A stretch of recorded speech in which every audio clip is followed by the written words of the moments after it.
আসসালামু আলাইকুম। আশা করছি দূরে এবং কাছে যে যেখানেই আছেন ভালো আছেন, সুস্থ আছেন। আলহামদুলিল্লাহ আমরা বেশ ভালো আছি। তো প্রতিদিনের মতোই নতুন আরও একটি ভিডিও নিয়ে আসলাম আপনাদের জন্য। খুব ভোরে উঠেছিলাম, উঠে নামাজ পড়েছি। সেই সাথে অজু যখন করেছি বারান্দাতে এসে দেখলাম প্রচণ্ড মেঘ করেছে এবং সেই সাথে বাতাস। তারপরে আমি নামাজটা শেষ করে ভাবলাম যে আমি একটুখানি ভিডিও করে রাখি, কারণ ভিডিও করার উদ্দেশ্য একটাই, আপনারা হয়তো মনে কিছু নেবেন না যে নামাজ পড়ার সাথে সাথেই ভিডিও করা শুরু করে দিয়েছে। আসলে আপনারা জানেন আমি কিন্তু এখনও পর্যন্ত ওই রকম প্রফেশনালি ভিডিও করতে পারি না। তারপরও আমার ইচ্ছা হলো যে আমি একটুখানি ভিডিওতে ধরে রাখি। এই তো দেখতেই পাচ্ছেন কেমন বাতাস। তো যেহেতু বাসার পাশে অনেক গাছপালা আছে, বাতাসগুলো কিন্তু বোঝা যাচ্ছিল যে কী পরিমাণে বাতাস হচ্ছিল। তো ভাবলাম আপনাদের সাথে একটু শেয়ার করি।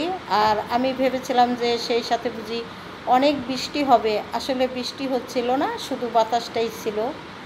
যেহেতু বাসার কাছে অনেক গাছপালা আছে তাই মনে হচ্ছিল যে প্রচণ্ড ঝড় হচ্ছে আর গাছপালাগুলো বুঝি এখনই ভেঙে পড়ে যাবে।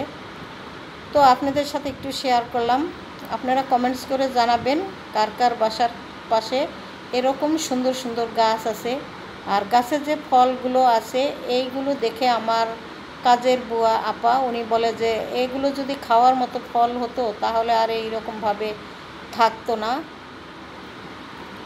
তো যাই হোক, কিছুক্ষণ বাহিরের বাতাস নিজে উপভোগ করলাম এবং খেয়ে নিলাম। তারপরে আসলাম সকালবেলার নাস্তা বানানোর জন্য। তো শুরুতে আমি এখানে আলু আর পেঁপে কেটে নিয়েছিলাম ভাজি করার জন্য। বাতাস তো দেখলাম, তার মাঝে কিন্তু আমি বাসায় চলে এসেছি। এসে আমি সুন্দরভাবে নাস্তা করার জন্য ভাজিটা কেটে নিয়েছি। আর এই তো দেখতেই পাচ্ছেন ভাজিটা আমার প্রায় হয়েও আসছে। এখন আমি একটু রুটি করে নিব।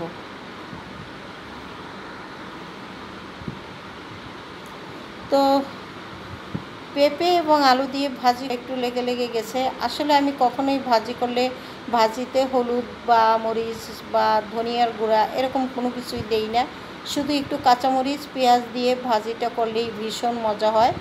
তো রুটিগুলোও আমি কিন্তু অফ ক্যামেরাতে বানিয়ে নিয়েছি, কারণ যেহেতু বাইরে একটু আবহাওয়ার অবস্থা খারাপ, তাই অত বেশি কিছু ক্যামেরাতে বন্দি করতে পারিনি। তাড়াহুড়া করে নাস্তাটা তৈরি করলাম। আর আজকের সকালে আমরা কি নাস্তা খেয়েছি সেগুলোই আপনাদের সাথে একটু শেয়ার করলাম।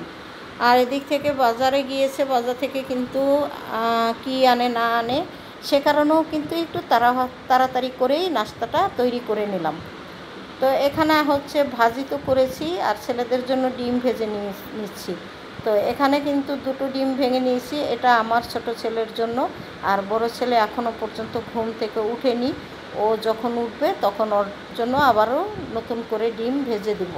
কারণ ডিম ভেজে রাখলে কিন্তু খেতে মজা টেস্টটা থাকে না, আর গরম গরম ডিম ভাজা দিয়েই কিন্তু খেতে ভালো লাগে।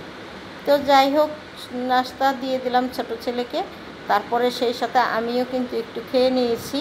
আর বাজারে গেছে, উনি আসলে ওনাকে দিয়ে দিব, আর আমার ছেলে যখন উঠে বড় ছেলেকে তখন দিব। আমি এই করতে করতেই কিন্তু আমার সকাল দুপুর আমার অনেক রকমের সময় নষ্ট হয়ে যায়, আর আমি কিন্তু কাজ করতে পিছিয়ে পড়ে যাই। তো যাই হোক, কিছুই করার নেই, ঘরে যেভাবে যে যখন খেতে চাই সেইভাবে তো আমাকে দিতে হবে। যাই হোক, এখানে এই তো মাছ নিয়ে আসছে, তো এনেছে রুই মাছ। আসলে বেশ কতদিন হয় রুই মাছ খাই না আমরা, তো আজকে রুই মাছ এনেছে, সেই সাথে কিছু চিংড়ি। তো রুই মাছটা কিন্তু ভীষণ ভালো ছিল, চিংড়িগুলো কেমন যেন আমার মনে হচ্ছিল যে একটু নরম হয়ে গেছে।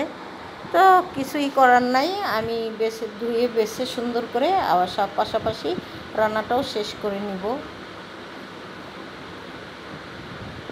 তারই মাঝে কিন্তু আমি ওরা আব্বুকে নাস্তাটাও দিয়ে দিয়েছি, নাস্তা উনি খেয়ে চলে যাবে। আর আমি এদিক থেকে মাছ ধুয়ে নিয়েছি, চিংড়ি মাছগুলো ধুয়ে পরিষ্কার করে রেখে দিব আজকে। আর রুই মাছটা আমি পটল দিয়ে রান্না করে নেব। তো রুই মাছটা যখন পটল দিয়ে রান্না করব সেইভাবেই কিন্তু পটলগুলো কেটে নিয়েছিলাম। আর চিংড়ি মাছ আমি রান্নাই করব না এরকম ভেবেছিলাম, কিন্তু যখন ছোটো ছেলে বাসায় আবার চলে আসলো দুপুরবেলা খাওয়ার জন্য, তখন ও বলল যে আমার আসলে মাছ রান্না না করে ভাজা ভুনা করে দাও আমাকে। তো আমি কিন্তু সেভাবে ভাজা ভুনা পরে করে দিয়েছিলাম। আর বাজার থেকে এনেছিল পটল আর হলো লাউ। লাউ চিংড়ি কিন্তু খেতে আমরা ভীষণ পছন্দ করি। আর লাউ চিংড়ি বাঙালির একটা ঐতিহ্য খাবার। আসলে আপনারা কি মনে করেন আসলে আমি জানি না, আমার মনে হয় এবং এটা কিন্তু একটা ঐতিহ্য খাবার লাউ চিংড়ি। তো সবাই খায়, সবাই পছন্দ করে এই জিনিসটা, আমরাও করি। তো এদিকে কিন্তু আমি এখন রান্না করতে চলে আসছি রান্নাঘরে। তো ছেলেকে রান্নাটা এমন হয়ে গেল যে আমি চেয়েছিলাম পটল দিয়ে ঝোল করে রান্না করতে, এখন আমি হলো মাছগুলো ভেজে ভুনা করে নিব। আর চিংড়ি মাছ দিয়ে হলো আমি আজকে পটল রান্না করে নিব। তো পটল কখনোই আমি চিংড়ি মাছ দিয়ে রান্না করিনি, তবে আজকে করব। আর করা যায় না এমন কোনো কথা না, চিংড়ি দিয়ে কিন্তু পটলও মজা হয়।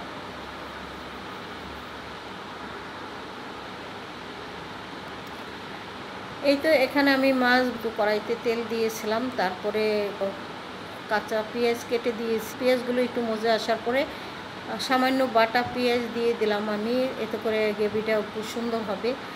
আর হলো কাঁচামরিচ দিয়েছি এখানে। এখন ধনিয়া গুঁড়া, মরিচ গুঁড়া, হলুদ গুঁড়া দিব, আর কিছুই দেবো না আমি। তারপরে মাছটা ভুনা করে নামিয়ে নেব।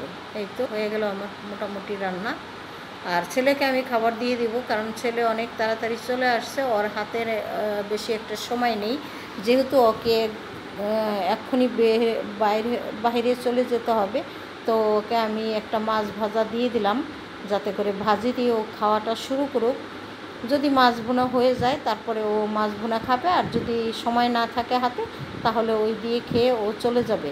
তবুও তো একটুখানি খাওয়া হলো। আর যদি মাছ ভাজাটা না দিই, আমি একটু ওকে বসিয়ে রাখি, তাহলে হয়তো ওর দুপুরের খাওয়াটা আর নাও হতে পারে, খাবারটা খেতে নাও পারতে পারে। তো সে কারণে আমি একটা মাছ ভাজা ওকে এভাবে দিয়ে আসলাম।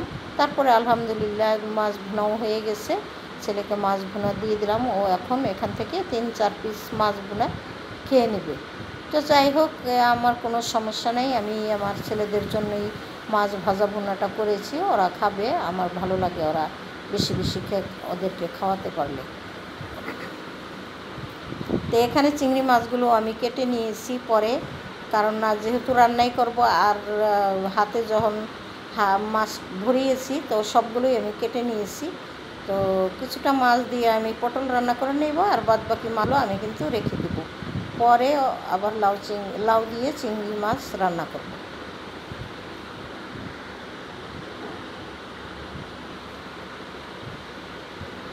তো যেহেতু রান্নার ইচ্ছে ছিল না চিংড়ি মাছটা, তারপরে যেহেতু কেটে পরিষ্কার করে রান্নাতে হয়েছে, আমার কিন্তু একটু সময় লেগে গেছে। আপনাদের সাথে আরও কিছু শেয়ার করলাম এই কারণে, যদি কাটা বাছা ধোয়া সমস্ত সব কিছু শেয়ার করতে যেতাম তাহলে আর আমার দুপুরবেলা ভাত খেতে হতো না, ভাত খাওয়া লাগতো আসরের সময়। তো সেই কাজটা করিনি, আপনাদের সাথে শুধু রান্নাটাই শেয়ার করলাম, আর বাদ বাকি কাজগুলো আমি ক্যামেরার আড়ালেই করে নিয়েছি। তো যাই হোক, সবাই আমার ভিডিও শুরু থেকে শেষ পর্যন্ত দেখবেন আশা করছি। যদি দেখেন তাহলে ভালো লাগবে, আর যদি ভালো লাগে লাইক কমেন্ট শেয়ার করে দিবেন, সেই সাথে সাবস্ক্রাইব করে আমার পাশে থাকবেন আশা করছি। তো 2-1 ভাই বোন আমাকে সাপোর্ট করছেন এবং কমেন্টস লিখছেন, তাদের প্রতি আমার রইল অনেক কৃতজ্ঞতা এবং অনেক ভালোবাসা বা শ্রদ্ধা। যাই হোক, এখানে এখন দুপুরে খাওয়া দাওয়া করে নিয়েছি, তারপরে অনেকক্ষণ রেস্ট নেওয়ার পরে এখন সন্ধ্যাবেলা চলে আসছি, চা বানিয়ে খাবো একটু, আর কিছু খাবো না। তো চাটা যেহেতু বানাবো, চিনি এনেছিল, তো সেই চিনিটাও আমি এখন ঢেলে নিলাম, আর বাদবাকি চিনিগুলো অন্য একটা পাত্রে রাখতে হবে। যাই হোক, এখানে রং চা বানিয়ে নিলাম। তো সবার কাছ থেকে বিদায় নিয়ে আর সেই সাথে চা খাই। সবাই ভালো থাকবেন, ভুল ক্ষমা সুন্দর দৃষ্টিতেই দেখবেন। আল্লাহ হাফেজ, আসসালাম।